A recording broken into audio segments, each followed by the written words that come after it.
Thank you, baby. I love you so much. The only person crying more than me is my dad at the moment. I'm so thrilled to have my parents here. My dad has just survived a 2-year fight with leukemia, and they've flown all the way from New Zealand to be here, so thank you.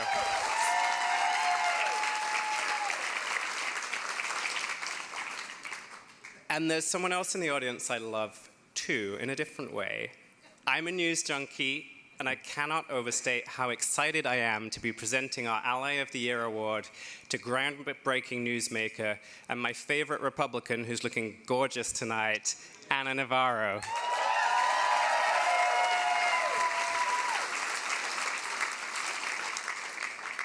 The political landscape in the US is frighteningly divisive.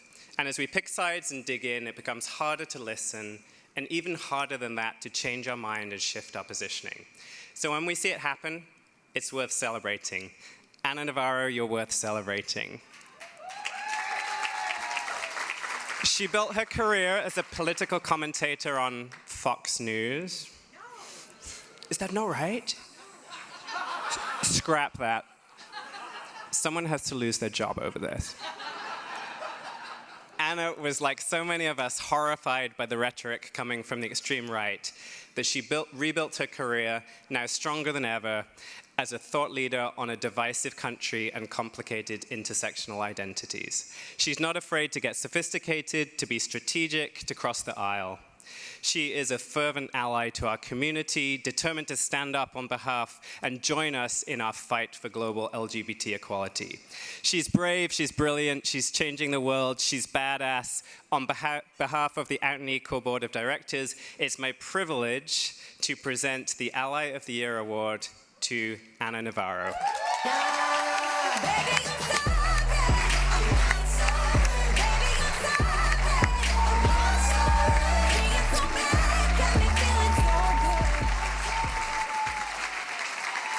Well,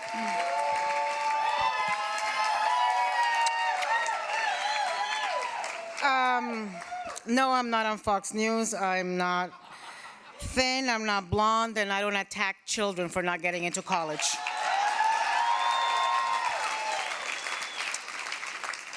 So I'm really glad to know that I don't have to boycott Clorox. Because lately I have a growing list of companies that I can support and a growing list of companies that I can boycott. And I'm very glad to be today among so many companies, so many corporations that are doing so much for this cause and that I can support. And where's Michaela Mendelson? Where is she? Sweetheart, nobody took out the political part from my speech. So live vicariously, why don't you? All right, folks, we got limited time. It's been lots of speeches. I'm the only thing standing between you and Frenchie Davis. So let's get right to the point. We need to talk about all the crap that's happening around us and our communities. And if you are a Trump supporter, you're in the wrong room. I was born missing the nuance gene. No way of sugarcoating the obvious. Look, it's been a tough 14 months, 9 days, and 11 hours for America. It's been a very tough time for the LGBTQ community. It's been so bad. Even Caitlyn Jenner now says it's bad. Well, actually, it hasn't been that terrible, because Will and Grace is back, Queer Eye is back, and Adam Rippon exists. It did not go unnoticed that one of the first acts, the first week of the Trump misadministration was to eliminate the bathroom protections for transgender youth in schools. Transgender youth, one of the most vulnerable groups amongst us, with the highest rates of bullying, with the highest rates of suicide, and those are the people that they first picked on. Shame on them. For all of those who thought, and you remember for like a New York minute there, he wrapped himself up, he held up an LGBTQ flag one day. For all of those who thought that President Trump would be great on LGBTQ issues, Because actually, he's a New York liberal who's just pretending to be a conservative Republican. We all know that. Even conservative Republicans know that. It was a very fast wake-up call that this administration does not have the LGBTQ communities back. It has only gotten worse since then. For LGBTQ and their allies, this translates to an awareness that compels to action. We must be ready to defend the progress made and continue pushing for more. Look, it took so long for some people to evolve on gay rights. Aaron was asking me what my story was with the LGBTQ community. I said, I got no story. I was born this way. I was born thinking people deserve equality. I don't have a brother or a sister or a parent. I have a brain. I have a heart. I've got principles. I've got a spine. I can't say that I believe in the Constitution, but only when it applies to people like me. I can't say that I believe in government not being involved in people's private lives, except if it means telling you who to love and who to marry. I can't say that I'm pro-family values and be against a loving family wanting to adopt children. So yeah, I don't have a story. I have a brain.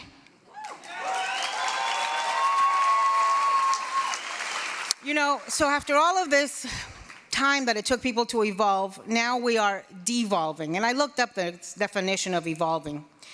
It means when an advanced state degrades gradually into a less advanced state. I'm not making that up. So basically, we are devolving. By the time President Trump comes to an end, we will be walking on 4 legs and be covered with body hair. Hopefully, it won't be orange. Talking of which, and I'm also not making this up, I was in Chicago giving a speech a couple of weeks ago, and they had a sign language translator on the stage, and I learned the sign for Trump. I swear to God, I am not making this up. This is it.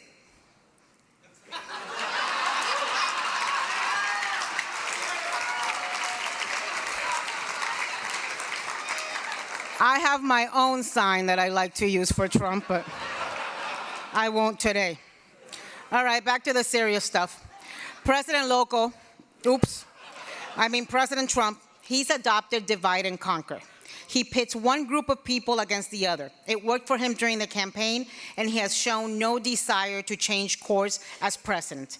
Let me tell you this. I got a little bit of experience with men. You do not change men after they're done teething. Our president, make that the president, is an undisciplined man baby who whines, lies, tweets, and picks fights with everyone who is not his base. Oh, and he also doesn't pick fights with Stormy. That includes black people, brown people, women, LGBTQ people, which is why I am so happy to be here. That and because I'm 3,000 miles away from him. Because we must stand united as Americans. I have some friends who voted for Trump. Actually, some of them are former friends now. Not because of me. I don't make friends pass a political litmus test. I think that's rather stupid, really.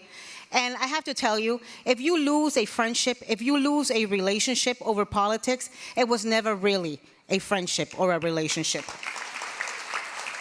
This political cycle has brought out something in people, and it goes both ways, and left and right, where civil political disagreement and debate, respecting diversity of thought, seems impossible. Let me say this clearly.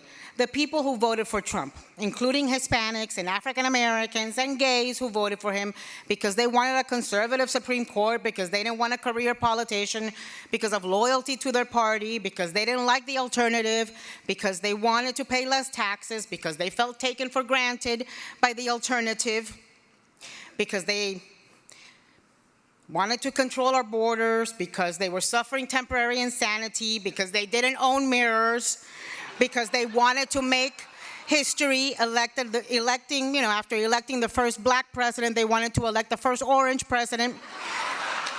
The people who voted for him, at least not all of them, they are not deplorable. At least not all of them. We must respect people's right to make their own choice and exercise their right to vote as they deem best. And I urge you not to question people's motives or patriotism or take away their Hispanic card or their black card or their gay card because of who they vote for or who they support, except Ted Cruz. You know he's half Hispanic, right? Obviously the half that does not include his heart. His father is his father is a Cuban immigrant. He is half Cuban. He is the son of a Cuban immigrant. And yet he doesn't do a damn thing to help dreamers, a lot of whom live in his state. I have no qualms about saying Donald Trump is deplorable. Calling Mexicans rapists and criminals is deplorable. Calling POWs losers is deplorable. Calling black athletes who decide to exercise their First Amendment rights to protest sons of bitches is deplorable. Questioning a U.S.-born judge's impartiality because his parents were Mexican immigrants is deplorable. Making fun of a disabled person is deplorable. Boasting about sexual assault is deplorable. Not using his presidential bully pulpit to denounce acts of hate and bigotry is deplorable. Equating neo-Nazis with those that protest against them is deplorable. Not denouncing a domestic abuser working inside his own White House and Oval Office is deplorable. Conducting ICE raids in churches is deplorable. Ending DACA and not doing a damn thing to fix the problem, keeping hundreds of thousands of young people who are American in every way but one, living in fear is deplorable. Eliminating protections for transgender students in public schools is deplorable. Not recognizing Pride Month is deplorable. Banning transgender men and women willing to do what he was too much of a coward to be willing to do, risk his life for this country, is deplorable. Mocking little Marco Rubio for being short. Oops, I don't know how that one got in there. Who am I to criticize people for wearing heels? Look, this deplorable precedent has our communities, amongst many others, under attack. Most of us here in this room are going to be all right.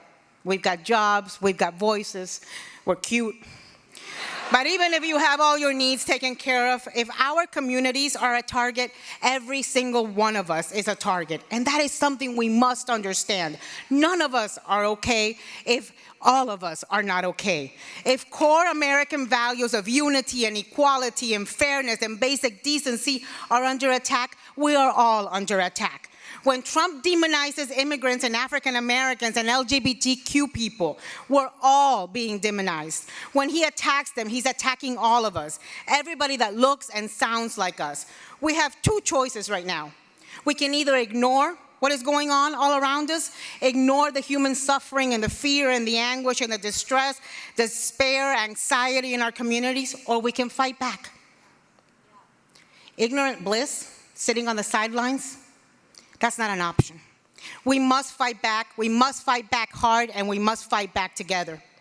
Every dreamer who lives in fear of being kicked out of this country, they need us to fight back. Every transgender teen feeling like they don't belong, getting bullied, maybe contemplating suicide, they need us to fight back.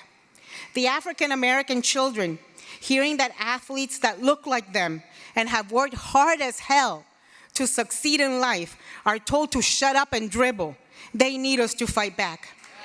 The child with two loving daddies or two loving mommies who is afraid that their family's right to exist as a legal family will be rolled back, they need us to fight back. Let me tell you on that point,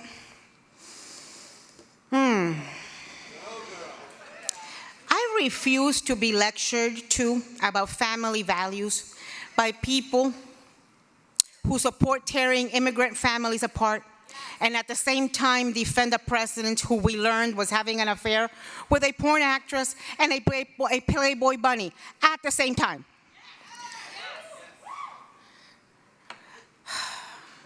I was thinking the other day, sometimes I'm on TV and I'm debating with folks who are there defending Trump. And I'm old enough to remember when those same folks, some of those same exact people, religious, right-wingers, used to tell me marriage equality was a threat to traditional marriage. No, folks, Donald Trump is a threat to traditional marriage. He cheated on his first wife. He cheated on his second wife. He cheated on his third wife with a Playboy bunny. And he cheated on the Playboy bunny with a porn actress. And you're going to tell me committed gay couples are a threat to society and the Western world as we know it? Like Emma Gonzalez says, I call BS. It's perplexing to see people who clutch the Bible to argue against gay rights, giving Trump mulligans. I was mentored by Sacred Heart nuns who taught me not to use my religion as a crutch, as an excuse to judge, disparage, or develop animosity towards certain groups. Sacred Heart nuns taught me all the good things I know.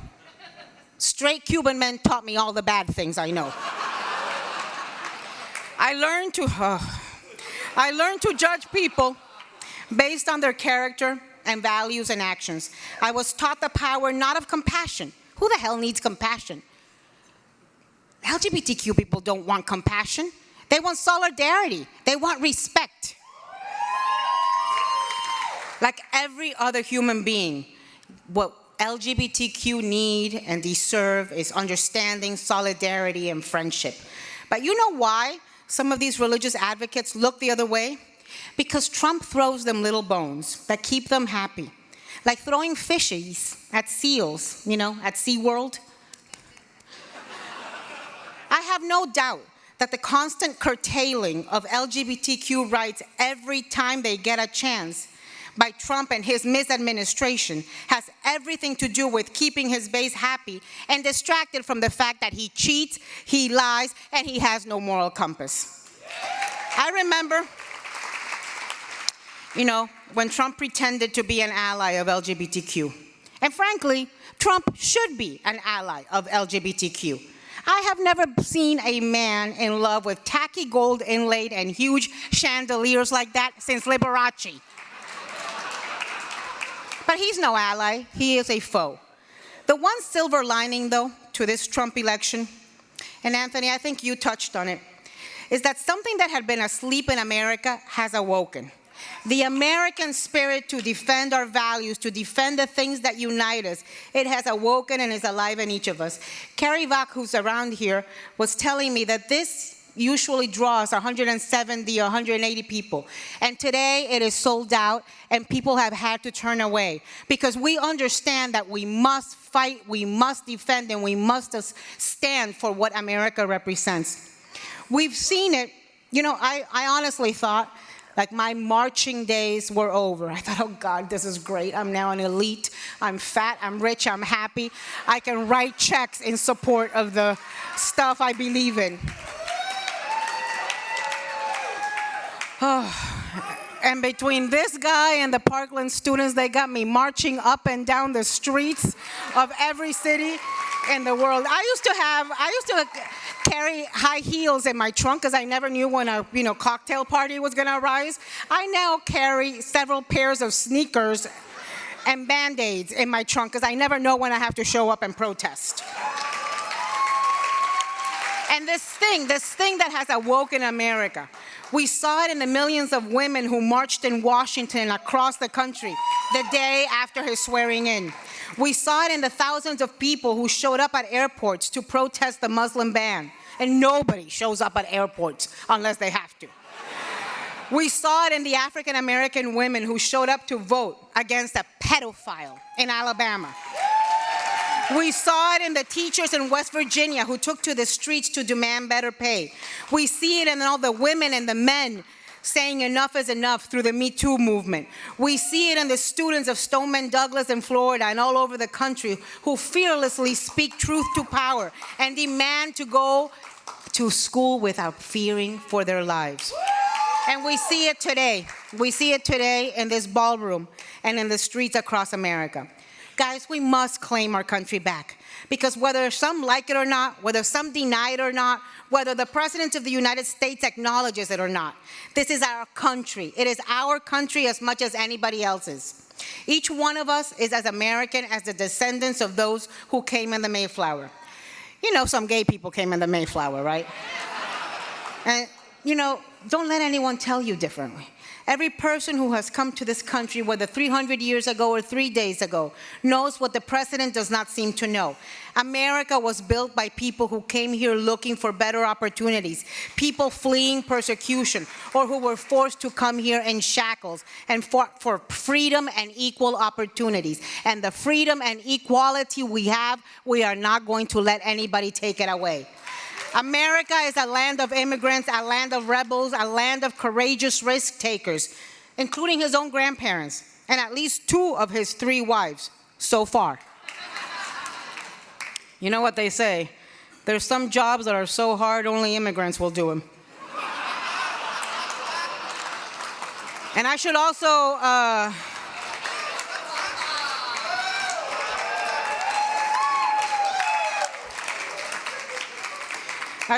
include his wife's parents. You know, the ones that came through chain migration?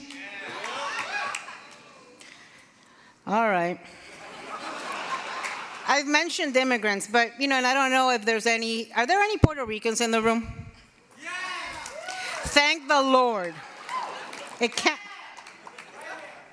You know something? I mean, I'm so happy that Ricky Martin exists. You know, I want him to be the next president of the United States. We need an LGBTQ Hispanic, you know, preferably Puerto Rican after the last 6 months, to be, you know, to have political power. And if he's good looking like that, it helps a lot too. But listen, Puerto Ricans are not immigrants. And it's important, you know, that because we know here, whether because we're immigrants or because we're Hispanics or because we're black or LGBTQ, we know what it's like to be treated as second-class citizens. And what we have seen in the last 6 months from the government of the United States is that they have treated the island of Puerto Rico and the people living there like second-class citizens.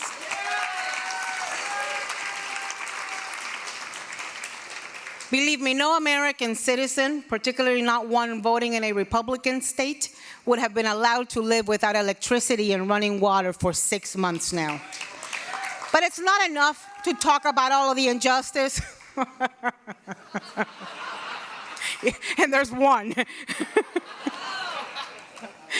It's not enough, guys, to just, you know, come here and listen to great speeches and get inspired and talk about injustice and listen to these very moving stories.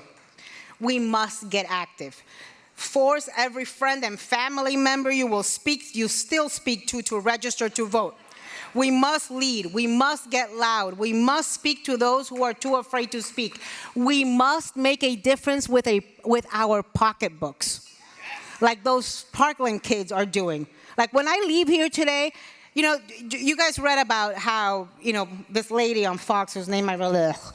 Anyways, she went and she, you know, taunted David Hogg, one of these Parkland kids, for getting rejected from some colleges. Who hasn't? Who amongst us hasn't? And so you know what I love the way these kids understand how to work social media and public attention, public, you know, support. So the kid went out and researched who all the sponsors were, and today, most of them, if not all, maybe by the time I finish speaking, have pulled out. So when you leave here today, you gotta go book a flight on Expedia, book the hotel room on TripAdvisor, go buy your dog some Nutrish. If you don't have a dog, go buy a dog and then buy the Nutrish. You gotta go watch Hulu. I mean, really, we are busy people in America today. Trump's election revealed the ugly underbelly of America. He didn't invent polarization, but he made it worse. He didn't invent racism, but he legitimized it. He didn't create division, but he promoted it. He didn't invent bigotry, but he panders to it. And so I want to end with a call to action. Inaction in the face of this injustice we are living is not an option. Fear is not an option. Indifference is not an option. Silence is not an option. We must rise up. Levántense, rise up. We must fight back, and we must do it together. Thank you very, very, very, very, very much for everything you do.